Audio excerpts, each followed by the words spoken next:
Glória a Deus. Abre comigo a sua Bíblia no livro de Lucas, capítulo 2, versículo 1.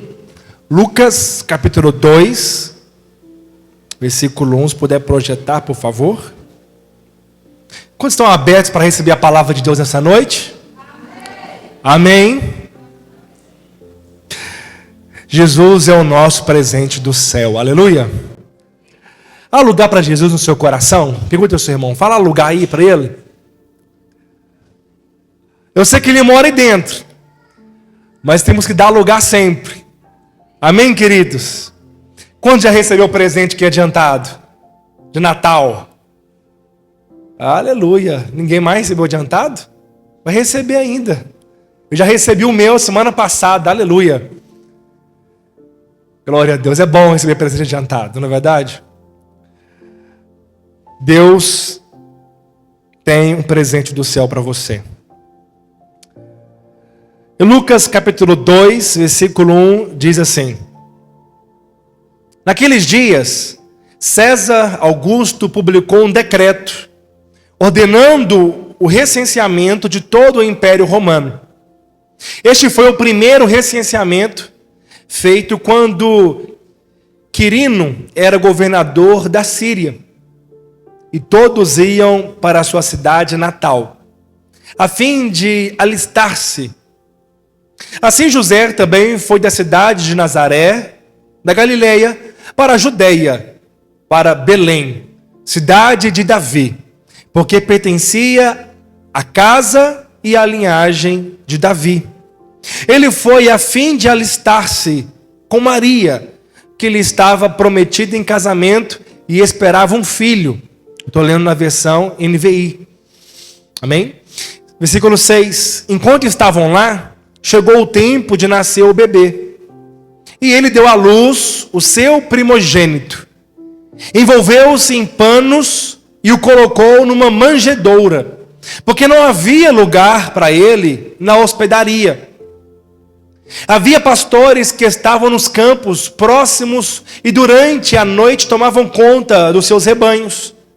Aconteceu que um anjo do Senhor apareceu-lhe e a glória do Senhor resplandeceu ao redor deles. E ficaram aterrorizados.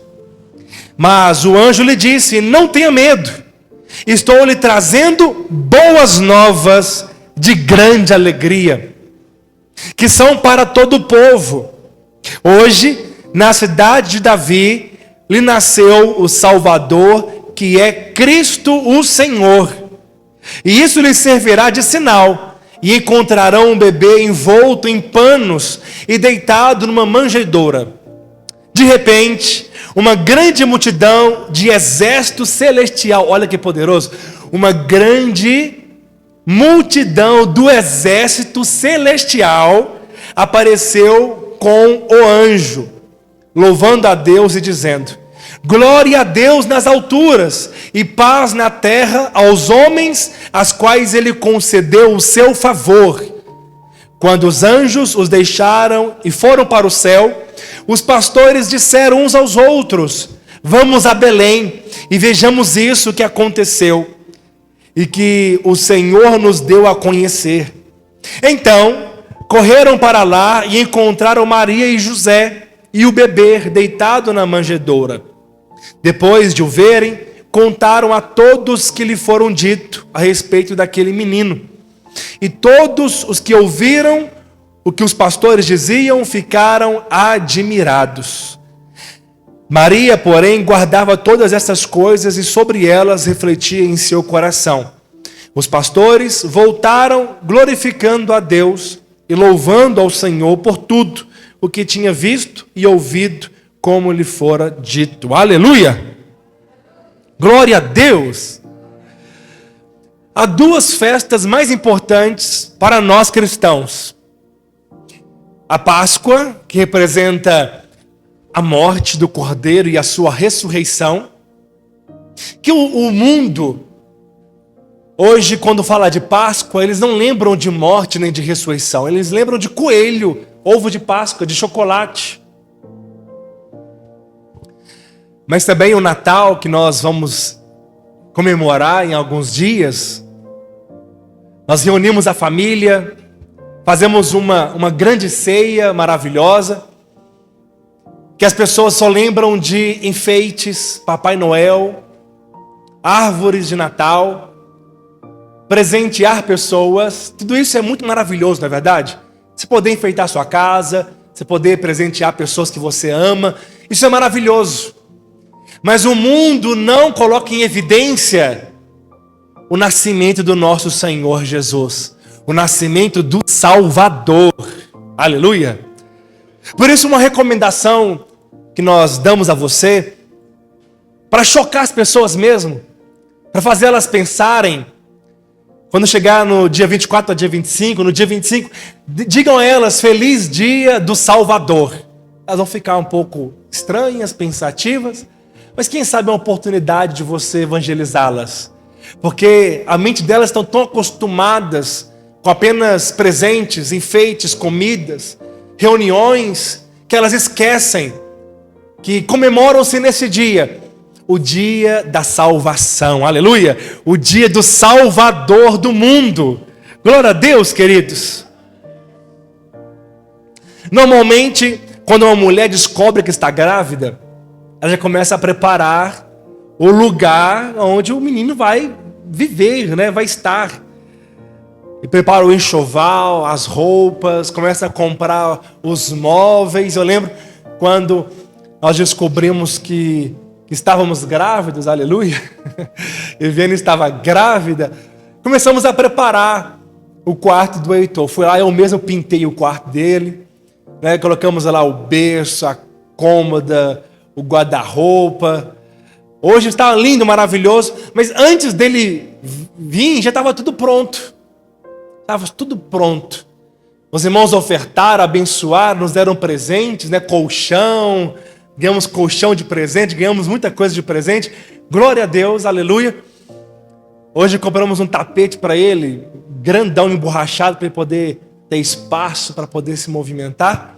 O quarto está completinho para a glória de Deus. É assim que funciona quando alguém descobre que estão grávidas. Independentemente da condição financeira, eles empenham o possível para recepcionar bem o bebê, não é assim? Aleluia. Quantos vão ter filhos aí no ano 2025? Quantos vão ter filhos e netos do ano 2025? Profetiza, levanta a sua mão aí, se você vai ter mais. Ó, daí levantou a mão dele. Cadê o Lucas? Vai levantar a mão dele aí também. Ele está com medo de levar um cutucão da Bel aí. Opa. Fica com vergonha não. Os avós aí, levante a mão por eles. Só vi gente dizendo misericórdia. Eu vou levantar minha mão. Minha esposa está ali, está gravado. Mas quem sabe, final do ano que vem, vamos ter mais uma menina. Aleluia. Então eu já tomo posse em nome de Jesus. Amém? Eu lembro que foi numa festa do final de ano que nós damos a notícia, né? Os irmãos estavam lá. Deram a notícia que estávamos grávidos. Aleluia. Então eu creio que eu profetizo que na próxima festa do ano 2025, da virada do ano, terá uma outra notícia de uma menina. Amém? Mas com Jesus foi diferente. O Evangelho de Lucas nos mostra que José chega a Belém com Maria às pressas, dias antes do nascimento, já sentindo dores de parto. E não tinha lugar para ele. Não tinha lugar. Eu imagino eles batendo de hotel em hotel foram os dias de hoje. De pousada em pousada. Tem lugar para ganharmos nosso filho? De hospedaria em hospedaria, batendo a porta. Mas a Bíblia não diz que não tinha lugar. Diz que não tinha lugar para ele. Diz que não tinha lugar para recebê-los. Assim também, talvez, passaram 2000 anos, e ainda hoje, cidades, campos, homens, mulheres estão cheias demais, ocupadas demais, estão atarefadas demais, e ainda não tem lugar para Jesus no coração de algumas pessoas. Mas glória a Deus, porque aprove ao Senhor a usar você, através do Evangelho, que é poder de Deus, e a loucura da pregação da cruz, para convencer homens e mulheres a receber o Senhor Jesus. Nós não convencemos ninguém, mas é o Espírito Santo que convence através da pregação que sai da sua boca. Aleluia!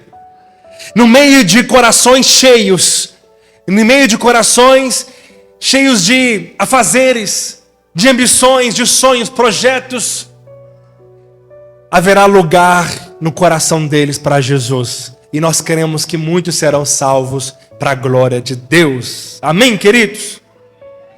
Aleluia! As pessoas estão agitadas demais. Os comércios fecham mais tarde. Hoje os comércios abriu. Amanhã vai ficar até tarde da noite. Porque as pessoas estão cheias nessa correria de presentear umas às outras. Outros querendo ser presenteados. Quantos querem ser presenteados? Quantos querem presentear? Quantos querem os dois? Eu quero os dois, aleluia. Agitado, cheio de conflitos, mas não tem tempo para Jesus. Há lugar no comércio, há lugar para o lucro, há lugar para os homens, há lugar para presentear e para ser presenteado. Mas muitas vezes, em muitos lugares, não aqui, mas lá fora, não há lugar para Jesus. Isso é o mundo de hoje. As prefeituras municipais gastam milhões enfeitando praças públicas. Está lindo a praça. Fomos lá, tiramos fotos, não é assim? Postamos nas nossas redes sociais. Gastam muito dinheiro para iluminar a cidade. Mas tem muitos corações que estão em trevas ainda. Corações ainda não foram iluminados. Casas estão iluminadas com corações em trevas. Mas você foi chamado por Deus para levar a luz nesses corações, para iluminar o coração dessas pessoas e trazer esperança para elas, para que a vida delas nunca mais sejam as mesmas, para que elas achem significado e propósito. Irmãos, é tão maravilhosa a experiência da salvação. Eu lembro como se fosse hoje o dia que eu me converti. Eu vivi uma vida fracassada. Por mais que eu trabalhava, tinha um bom salário para aquele tempo, ajudava a minha família, tinha computador no meu quarto, cama de casal, tudo bem organizadinho. Mas eu lembro que havia um vazio profundo no meu coração. Mas quando eu encontrei Jesus, a vida virou uma festa. Os meus olhos ficaram olhos brilhantes, coração incendiado com alegria. Haveria expectativa, tinha novidade de vida, ainda tem. Mas eu lembro que eu acordava pela manhã com uma alegria imensa no meu coração, uma vontade de descobrir mais da glória de Deus. O amor de Deus contagiava dentro do meu coração, que eu chorava várias vezes no dia por causa da presença dEle. E falava de Jesus o tempo todo e era espontâneo, porque a boca fala que o meu coração estava cheio. A vida mudou. Mudou a forma de pensar, de falar. Relacionamentos na minha casa e com outras pessoas mudaram, porque eu encontrei o Senhor. Meu coração estava em trevas, mas se encheu de luz. Meu coração estava cheio do mundo, mas agora encontrou-se um lugar. Havia um lugar reservado, o lugar de Jesus. E Ele preencheu este lugar. Minha vida foi transformada. Quantos lembram dessa experiência? Quantos lembram deste dia, deste momento? Que a sua vida mudou. Você passou a ter alegria. Você falava de Jesus espontaneamente. Você ficava esperando chegar em casa para ter tempo com Ele na oração. Lia a Bíblia constantemente para ver Jesus nela. Mas às vezes o tempo vai passando. As coisas vão mudando. O dia a dia, o entretenimento, que é uma grande arma de Satanás para entreter pessoas, tirando Jesus, o lugar de Jesus no coração delas. E as pessoas vão cedendo tempo, cedendo lugar, para tantas coisas, cedendo lugar para entretenimento, redes sociais, dando o lugar de Jesus para as pessoas, querendo receber das pessoas o que não podem ser recebidas, apenas de Jesus. E elas vão dando lugar para muitos sonhos que não são sonhos de Deus, projetos que não são projetos do céu, e elas vão se esfriando. Os olhos dela não passam mais a olhar para a eternidade, agora só olha apenas as coisas naturais, só olha para as coisas terrenas, só fala das coisas terrenas, só tem pensamentos e projetos comuns, financeiros, materiais, naturais. Deus tem milagres para você. Deus tem uma casa maravilhosa. Deus quer que você troque de seu carro. Deus tem coisas surpreendentes, materialmente falando, naturalmente falando, mas nós não fomos chamados para isso. Jesus não morreu apenas para termos uma boa vida. O mundo tem uma boa vida. Os ímpios prosperam e têm uma boa vida. Não sei se eles prosperam, pelo menos dinheiro tem. Tem carros maravilhosos, mansões maravilhosas, e muitos almejam tanto isso que Jesus passa a ficar em segundo plano. O sobrenatural passa a ficar no segundo plano. O reino de Deus, que é ver pessoas sendo salvas, transformadas, ser cheio do Espírito não é mais prioridade no seu dia a dia. Isso é um grande problema dos tempos de hoje, de muitos, porque vão afastando e desanimando, mas não percebe quando o desânimo chegou, nem sabe o dia que desanimou, e passa a achar que tudo isso é normal. Diga misericórdia. Passa a achar que tudo isso é comum. É por isso que devemos lembrar. O apóstolo Paulo fala para nós lembrarmos. Em Efésios 2 ele diz: lembrai-vos que no outro tempo, quando vós andávamos nos vossos delitos e pecados, mas Deus, sendo rico em misericórdia, com muito amor que te amou, te deu vida, estando nós mortos. No versículo 2 de Efésios, ele fala sempre para nós lembrarmos. Amém? Aleluia, queridos. Por isso a pergunta delicada, pessoal, talvez invasiva para você é: há lugar no seu coração para Jesus? Mas pastor, Jesus mora na minha vida, já o lugar dele está garantido. Eu sei. Não estou falando deste lugar, eu estou falando do lugar em primeiro plano. Quando você pensa, o que você pensa nele? Seus sonhos são sonhos dele, sua motivação é ele, a sua vida é viver em prol dele, por meio dele, para ele, a fim de ganhar pessoas e manifestar o reino dele aqui, em primeiro lugar nas nossas vidas. Que o evangelho seja preenchido no nosso coração constantemente. Eu quero falar sobre alguns detalhes do local do nascimento de Jesus, porque tem a ver conosco, amém, queridos? Não deixe que algumas coisas que o Senhor tem colocado no meu coração tenham impedido o mover de Deus. Muitas vezes o rancor, o ressentimento, a pessoa fica ressentido, a frieza, as coisas dessa vida, as coisas naturais, os problemas repetidas vezes, os fracassos pós-fracassos, a pressão e aquele problema que nunca se resolve, vai se empurrando durante meses, tem abalado pessoas e impedido que elas voltem a sonhar.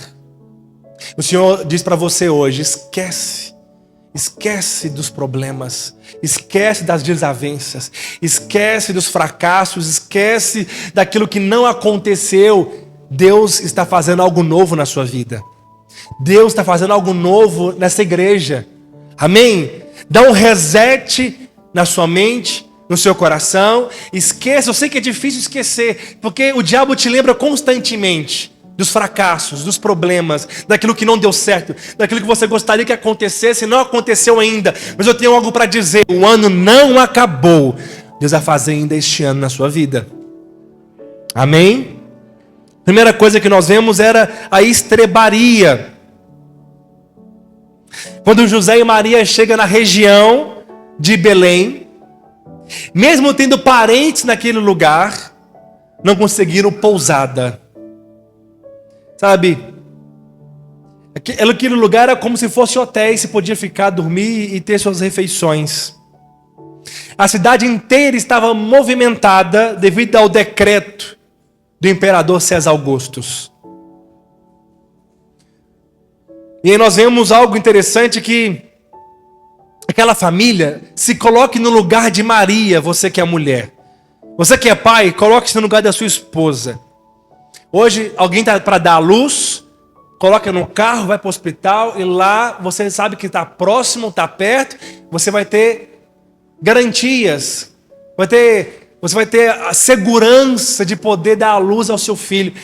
Mas José e Maria não passou por isso. O desespero de não saber aonde daria a luz, não sabia aonde passaria a noite. Não havia hospital, não havia maternidade, os partos eram em casa mesmo, mas até os seus parentes não quis recebê-lo. Até os da sua própria casa rejeitou o Senhor. Sempre a resposta era: desculpe, não tem lugar para vocês. Não tem lugar para vocês. Hospedaria ocupada lembra de corações ocupados demais, que rejeitam o evangelho. Hospedaria ocupada, hospedaria de porta fechada, fala de corações fechados. Fala também de que está ocupados com preocupações, ansiedades, paixões da carne. Não permita que o mundo encha o seu coração e vislumbre você com as coisas desta vida. Devemos constantemente colocar nossos olhos na eternidade, porque você é eterno e somente a eternidade pode satisfazer. Eu falo isso com total convicção do meu coração. Somente o propósito de Deus e a eternidade pode satisfazer você. Posso ouvir um amém? Somente o envolvimento com o evangelho cumprir o propósito que traz sentido à sua vida. Posso ouvir um amém? Precisamos de buscar em um nível mais profundo. É tempo de nós cavarmos mais fundo. É tempo de nós dizermos: basta, chega. Eu vou fazer algo que eu nunca fiz ainda. Sabe o que é maravilhoso? É porque muitas pessoas confundem a graça e o reino. Você é abençoado, favorecido. Você já tem o Espírito Santo dentro de você. Você recebeu o poder de Deus. Você tem todas as ferramentas. Você já recebeu dons da parte de Deus, amém? Você tem a unção do Espírito Santo. Mas o apóstolo Paulo fala: não vou fazer da graça vã, não vou desperdiçar o que eu recebi, mas antes vou trabalhar mais do que todos. Não eu, mas a graça de Deus comigo. Graça é trabalhar, mas não é na minha força. É a unção que faz em mim. Amém? É o poder que faz em mim. Eu só devo falar: Senhor, eis-me aqui, usa-me. E aproveitar os recursos, os tesouros, as porções, o poder que nós recebemos. É não desprezarmos toda a unção e vida que recebemos, e aí sim potencializarmos o poder de Deus em nós, para que vidas sejam alcançadas, salvas, transformadas, e vivamos no sobrenatural. Aleluia! E vivemos em novidade de vida. Então não permita que o seu coração se embriague com as coisas desta vida. Eu falo isso porque essa é a recomendação bíblica para nós. Paulo diz para Timóteo: não embriague-se com as paixões da sua mocidade, mas renova-se a unção, os dons, pela imposição de mãos. Timóteo era um jovem cheio de espírito, mas Paulo alertou: cuidado com as paixões da mocidade. Cuidado para que o seu coração não fique sobrecarregado. Sabe, queridos, sabe o que é o mais interessante? É que, segundo alguns historiadores, aquela estrebaria era usada para os viajantes colocarem as suas ovelhas que estavam sendo levadas para o sacrifício de Jerusalém. E aí o que mais é maravilhoso é que naquele mesmo lugar nasce o Cordeiro, a única criança que nasceu para morrer. Nasceu com o propósito de morrer. Nasceu com seus dias contados. Morrer para que nós tenhamos vida. Então, era um lugar profético. Foi um lugar que Deus preparou. O lugar onde os cordeiros do sacrifício em Jerusalém eram levados. Eu te pergunto mais uma vez: seu coração está cheio do Espírito Santo? Aleluia! Segundo, os panos que Jesus foi enfaixado. Olha que interessante. Jesus poderia, isso é maravilhoso, Ele, como Senhor da glória, poderia ter vindo ao mundo, né, descendo nas nuvens como Ele virá, um homem formado. Pronto. As pessoas viriam Jesus descendo dos céus, dizendo: eu sou o Messias, vim para salvar o mundo, pregar o evangelho como Ele pregou e depois morrer. Mas não. O Senhor da glória, aqueles que os anjos o louvam constantemente, 24 horas por dia, Deus decidiu nascer de uma virgem e um bebê que nem sabe falar. A sua mãe tem que trocar as fraldas dele. Tem que colocar roupinhas nele. Tem que ensinar a dar os primeiros passos. Jesus, como um homem sem nunca ter pecado, caiu muitas vezes aprendendo a andar. Machucou-se algumas vezes tentando correr. Obedeceu a sua mãe e o seu pai em tudo. Foi para a escolinha. Aprendeu a falar o hebraico, o aramaico, a língua. Aprendeu a profissão do seu pai, José o carpinteiro, construtor. Isso é maravilhoso. Eu vejo o Heitor pequenininho balbuciando, né, tentando se expressar. Eu fico pensando, Jesus passou por tudo isso. Uma criança frágil, da qual o rei daquele tempo quis matá-lo. Tentou com Moisés uma vez, pensando que Moisés era o Messias, mas não era o Messias. Depois veio com Jesus. Tentou impedir os planos de Deus. Deus desceu da sua glória, não usurpou ser igual a Deus, esvaziou, assumindo forma de servo, de uma criança, sendo o mais humilde e simples e vulnerável possível. Por isso, quanto maior alguém quer ser, mais ele se diminui. Quanto maior é um líder, mais humilde ele é, mais simples ele se torna, mais, sabe, voltado às pessoas, aberto às pessoas. Quanto maior é alguém em Deus, cheio de unção, ele é o menor diante das pessoas. É aquele que pode aprender até com as crianças. É aquele que não se ofende por nada, porque ele já é humilde. Quem é humilde não é humilhado. Mas alguém que está cheio de ego, ele se sente humilhado várias vezes, fica ressentido, magoado, guarda rancor e ressentimento no coração. Isso mostra que ainda precisa de crescer. Mas Jesus, sendo Deus, era frágil, pequeno. Isso é maravilhoso. Que quer ser o maior, que seja o menor, que serve mais. A melhor maneira de servir é pregar o evangelho às pessoas. Quanto mais alguém ensina, prega, cuida de gente, ele é grande em Deus. Por isso você que lidera a célula, glória a Deus pela sua vida, porque você está servindo pessoas. Você que faz o anjo da guarda, está servindo este irmão. Você que ministra a palavra, você está servindo, e haverá um galardão para você. Amém, líderes?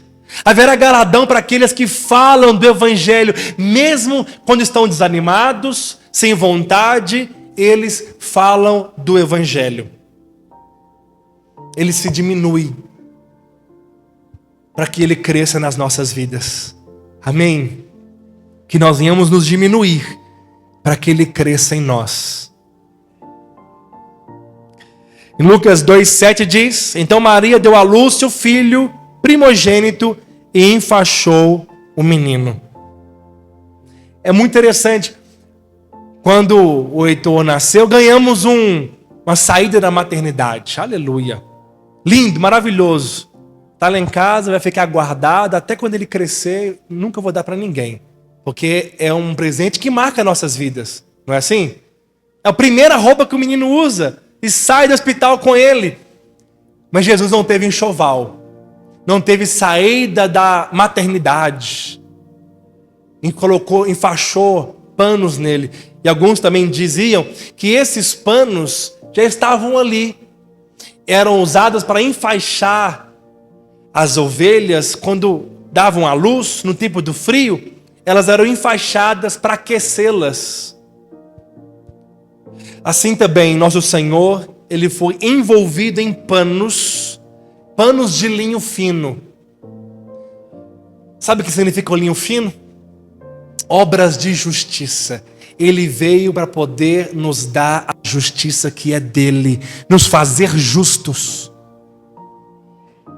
Quando ele lavou os pés dos discípulos, em João capítulo 20, nós vemos que ele colocou uma toalha e vestiu-se de linhos finíssimos. Ou seja, nos dando a justiça que é dele, dando a nós. Foi com esses panos que também ele morreu. Quando o José de Arimateia, rico, pediu permissão a Pôncio Pilatos. E está lá em Marcos 15:46. Diz assim: José comprou um lençol de linho, tirou o corpo da cruz e enrolou no lençol. E em seguida pôs o corpo num túmulo cavado na rocha e rolou uma grande pedra para fechar a entrada do túmulo. No seu nascimento, ele foi envolto de linho fino, mas também na sua sepultura ele foi enfaixado com linho fino, da melhor qualidade. Ou seja, ele, desde o seu nascimento, desde a sua morte, ele veio para que nós sejamos justos diante de Deus, porque Deus só ouve os justos. A oração que Deus abençoa é a oração dos justos. Os justos que receberão vida eterna. Os justos que são abençoados. Eu tenho uma boa notícia. Todos nós fomos feitos justos. Ninguém pode se justificar pelas suas obras. Nada que você venha fazer é merecedor de coisa alguma. Nós estávamos condenados eternamente. Nós não merecemos nada. Por isso devemos ser gratos por tudo. Qualquer presente que recebemos, qualquer favor que outros fazem a nós, tudo que nós podemos receber é graça. E devemos agradecer por tudo, porque nós não merecemos nada. Merecemos ao inferno. Mas pessoas que têm ingratidão, elas acham que merecem alguma coisa. Por isso que elas pensam, o outro não fez mais do que a obrigação dele, porque eu mereço. Então eu não tenho que agradecer. Ele fez a obrigação. Mas nós não somos assim. Nós somos gratos. Aleluia. Pessoas que reclamam o tempo todo é a mesma coisa. Não foi envolvida com linho fino. Não recebeu a justiça. Porque elas pensam que merecia. E aí quando elas não têm, elas reclamam. Reclamar é clamar de novo algo para elas. Eu preciso disso. Eu mereço isso. Ela está clamando várias vezes. Reclamando. Murmurando, de outras palavras. Dizendo, eu mereço e eu não tenho, então está errado. Mas nós não merecemos nada. Ele é bom. E nos dá tudo graciosamente. Quantos creem nisso? Amém, queridos? Então ele assumiu a sua forma de servo para nos fazer justos. O céu é o lugar dos justos. É o seu lugar. De homens pecadores que não merecem nada, que estava condenado, merecia a morte eterna, mas ele nos deu vida gratuitamente. Olha que presente maravilhoso. Que boa notícia! Que maravilhosa notícia! Ah, irmãos, eu fico pensando, não era para eu ser salvo. Poderia estar condenado até hoje. Ninguém pode comprar a salvação. Tem tantas pessoas que ainda não são salvas, que estão orando para elas serem salvas, mas você foi salvo. Olha que boa notícia. Eu fui salvo, olha que isso é maravilhoso. E nada pode mudar essa realidade na sua vida. Ninguém pode tirar isso de você, amém? A sua morada eterna com Ele já está garantida. Diga aleluia! É uma certeza que você tem. Terceiro e por último, a manjedoura. A manjedoura é um lugar, as pessoas hoje virou poesia, né? Falar manjedoura, um lugar bonitinho, limpinho, de pedra, que as pessoas mostram aí, né? Nos teatros. Não. Eu estava na roça esses dias, né, Lucas? Estávamos lá na fazenda, uma catinga de bosta de boi, de cavalo, de vaca. Tem gente que gosta, né, de roça. Eu não gosto de roça. Mas manjedoura é um coxo. É um lugar que as vacas comem. Elas não comem apenas, elas comem e defecam ali mesmo, onde que elas estão. Não é assim? E é um lugar sujo, fedido. Assim também era o nosso coração antes de Jesus nascer nele. Era mal cheiroso. Tínhamos um coração sujo. Mas ele nasceu ali. Aleluia. Ele nasceu num lugar sujo, mal cheiroso. A manjedoura também, em italiano é mangiare. Eu não sei falar italiano, mas me perdoe. Mas vem de manjar. Mangiare. Significa lugar de alimentação. Parece ser muito óbvio, mas Ele é o pão da vida. Aleluia! Ele nasceu num lugar que Ele mesmo é a comida para as ovelhas. Olha que profético isso. Ele não apenas nasceu no lugar onde as ovelhas comiam. Ele nasceu e Ele é a comida das ovelhas. Quem são ovelhas? Ele é o pão da vida. Nosso alimento. Se você comer de Jesus todos os dias, a sua dieta balanceada espiritual vai produzir em você uma mudança de caráter, mudança de vida, mentalidade nova. A sua forma de pensar será parecida com Jesus. O seu caminhar será igual ao de Jesus. A sua generosidade, bondade, o seu expressar será de vida e não de morte. Quantos querem ser parecidos com Jesus? Como eu quero ser parecido com Jesus?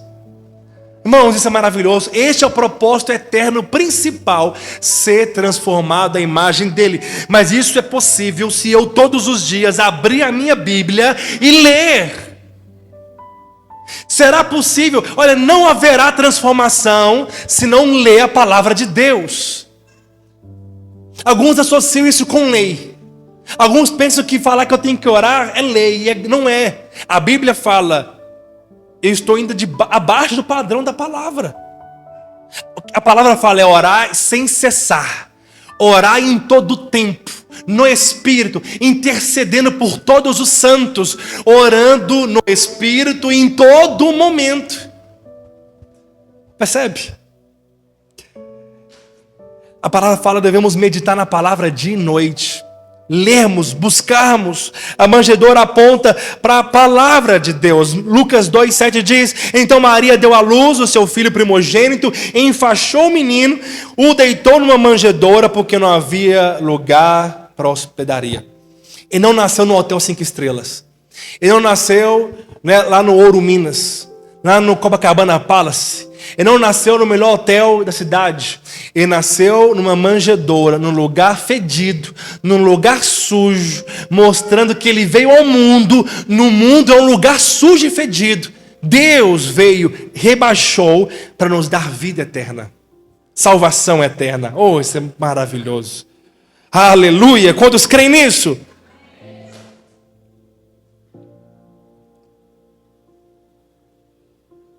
Fica de pé em nome de Jesus.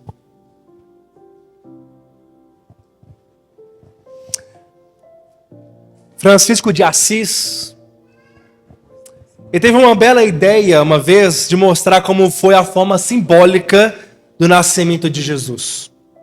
Ele monta o cenário na entrada da igreja, e aí tinha lá representantes, Maria, José, os animais, os reis, os magos. Estava lá, tudo pronto, uma grande apresentação. E aí, sabe o que é interessante? Eles colocaram os reis, os magos, tudo ali mostrando a encenação. Mas havia um grande erro, que até nos dias de hoje, que colocaram um bebê num móvel feito de madeira. Você vai pesquisar na internet, está lá um caixote de madeira bonitinho, feito por carpinteiros, forrado com feno. Mas a palavra fala que a manjedoura era pedra entalhada, pedra cavada. Assim como ele veio num lugar de pedras entalhadas, assim também ele morreu. O seu sepulcro era uma caverna de pedras feitas, entalhadas. Assim como ele foi enfaixado quando criança, ele foi enfaixado na sua morte. Ele veio e nasceu num lugar de pedras moldadas, ele também morreu numa caverna de pedras entalhadas. Mostrando que ele veio trazendo um sinal. Mais importante que o seu nascimento foi a sua morte e ressurreição. Mas se não houvesse nascimento, ele não teria morrido, nem existido, e nem salvado o mundo. Vamos orar ao Senhor.